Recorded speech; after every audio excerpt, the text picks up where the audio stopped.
عجب پرکشش بہار مدینہ، جسے دیکھیے ہے نثار مدینہ۔ شب و روز ہوتی ہے رحمت کی بارش، معطر ہے لیل و نہار مدینہ۔ ہر ایک سو ہے نقش کف پاک کے جلوے، منور ہے ہر راہ گزار مدینہ۔ بہت ناز ہے تجھ کو جنت پہ رضواں، ذرا دیکھ نقش و نگار مدینہ۔ جھکاتی ہے سر کو یہاں سب خدائی، یہ ہے مسکن تاجدار مدینہ۔ معزز سامعین کرام، اللہ تعالیٰ نے اس کائنات رنگ و بو میں بعض انسان کو دوسرے بعض سے افضل و برتر بنایا ہے۔ چنانچہ انبیاء علیہ السلام کو دوسرے تمام انسانوں پر فضیلت بخشی، اور پھر انسانوں میں سے علماء، صلحاء، اتقیاء، عابدین و زاہدین کو بقیہ تمام لوگوں پر، پھر بقیہ لوگوں میں سے عام مومنین کو کفار و مشرکین پر۔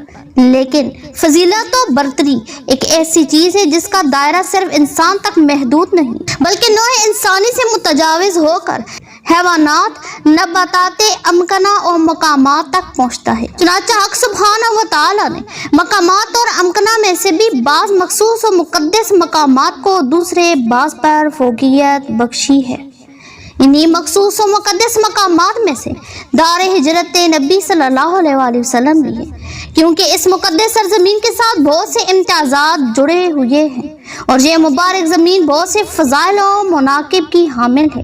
یہ وہ سرزمین ہے جس کی طرح کفار مکہ اور اہل طائف کی ایمان سے مایوس ہو کر خاتم الرسل عقائد دو جہاں نبی اکرم صلی اللہ علیہ وآلہ وسلم نے ہجرت فرمائی اور اپنی زندگی کے آخری 10 سال یہیں گزارے۔ یہی وہ سرزمین ہے جس کی طرف اپنی جان اور اسلام کی حفاظت کی خاطر کفار مکہ کے ظلم و ستم سے پریشان اور تنگ آ کر صحابہ کرام رضوان علیہم اجمعین نے ہجرت کی اور امن و اطمینان کے ساتھ زندگی گزاری۔ یہی وہ سرزمین ہے جہاں سے اسلام دنیا میں پھیلا اور قوت و شوکت حاصل ہوئی۔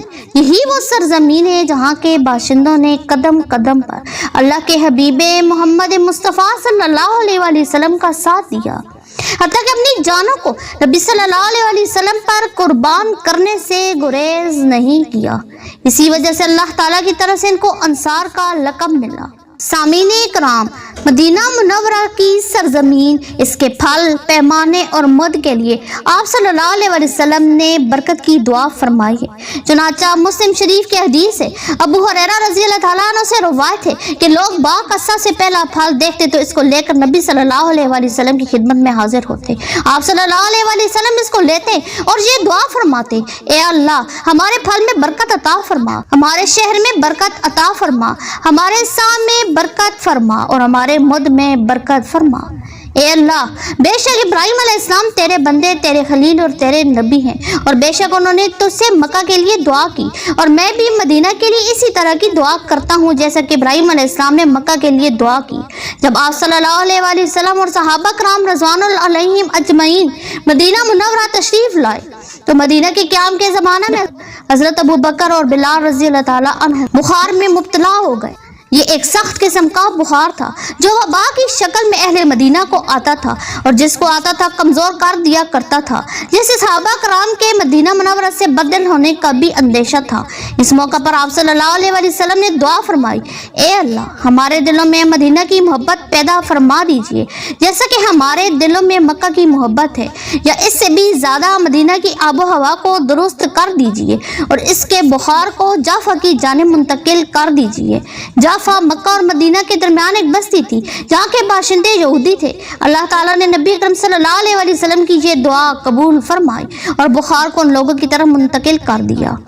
اس طرح دنیا کی سب سے پہلی اسلامی ریاست قائم ہوئی جس کی شان میں کئی نعتیں لکھی گئیں، اور جانے والوں نے وہاں رہ کر تجزیہ بھی کیا کہ سارے جگ نالوں لگدیاں نے چنگیاں، سارے جگ نالوں لگدیاں نے چنگیاں، مدینے دیاں پاک گلیاں، مدینے دیاں پاک گلیاں۔